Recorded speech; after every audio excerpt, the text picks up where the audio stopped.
Sir આજે તેમાં સૌથી પહેલાં મારે ચર્ચા કરવી છે ઈરેડા, બિકોઝ ફરી એકવાર એક્શનમાં આવ્યો છે.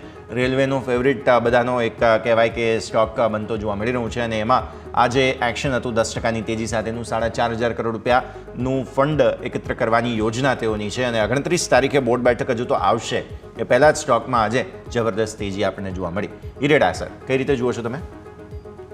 જે પ્રમાણે મેં તમને વાત કરી અગાઉ જસ્ટ આપણે કોલ ઇન્ડિયા વખતે વાત કરેલી કે ગવર્મેન્ટને જે પ્રમાણે ક્રૂડ ઓઇલનું ડિપેન્ડન્સી વધતી જાય છે ફોરેન કન્ટ્રીઝમાંથી, આપણે જે 88% જે ક્રૂડ ઇમ્પોર્ટ કરતી એ પરથી હવે ગવર્મેન્ટ રિન્યુએબલ એનર્જીને જે ગવર્મેન્ટ જે પ્લાન કરતી એના કરતાં પણ વધારે હવે એક્સપાન્ડ ઝડપથી કરવા માંગી રહી છે.